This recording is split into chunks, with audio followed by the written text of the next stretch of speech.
Hyperstimulating content, dopamine receptors, hypersexualized content, all designed to rob you of your attention. The more time you spend stimulated, the less time you spend self-reflecting and solving problems in your life. In 2025, nobody wants to be bored. This all leads to one conclusion: maybe boring is good. It's important to understand how dopamine affects our ability to function as human beings. Dopamine is vital to motivation, mood regulation, and the whole host of functions related to personal development and social development. Stimulating our dopamine receptors and rewarding ourselves for terrible behavior leads to a biological contradiction, in a sense. The problem lies in one important realization: our biology hasn't kept pace with our ability to access stimulating content. You pair a lack of biological adaptation with our societal philosophy towards what defines a good life, that being happiness and being comfortable, and you end up with a despair that is the modern age. This metric simply isn't compatible with an important aspect of human beings: to work towards a form of fulfillment and purpose. The key word being work.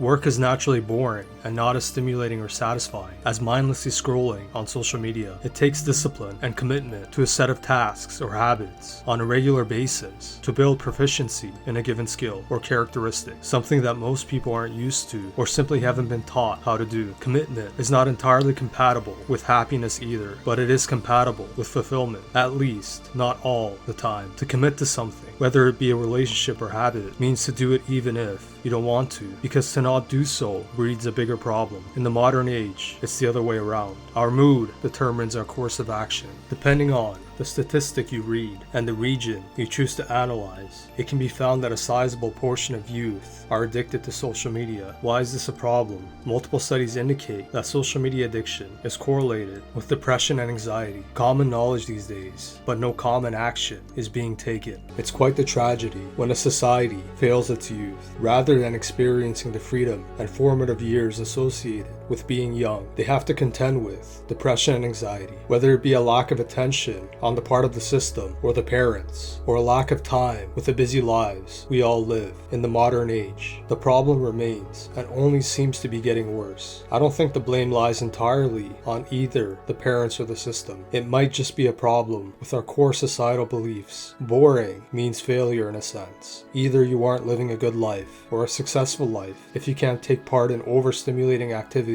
at all times of the day. It just simply isn't logical or feasible to be stimulated at all times and not have negative consequences associated with it. So relationships fail, people get more mentally ill, and a net drop in productivity results. Most importantly, those that bear the burden of inheriting the responsibility to run our society can't even focus for longer than a second. A sizable shrinkage in our attention spans over the past couple of decades doesn't help either. With the average amount of time people spend on their phones being in the hours, our average attention spans have dropped to less than 10 seconds. Needless to say, this is less than the average goldfish. Boredom simply isn't tolerated anymore. People don't have the capacity to deal with it. Some of our most profound self-reflections and insights into our character as human beings are done when we are alone with our thoughts, something that is rarely expressed anymore. How can you begin to solve the issues in your life if you can't spare even a couple of minutes to reflect on the source or mechanisms that are causing the issues? Character development to the wayside in exchange for a few seconds away from self-reflection. Boredom seems to be the modern day sin, one that you cannot commit to or commit in social obligations. That dream body you wanted or that new skill you want to learn. That's a fun thought until you face the realization of the routine associated with it, the commitment to boredom and a lack of stimulation associated with it. But hey, in a society of the immoral and the immoral philosophies associated with it, it might not be all that bad to be a sinner.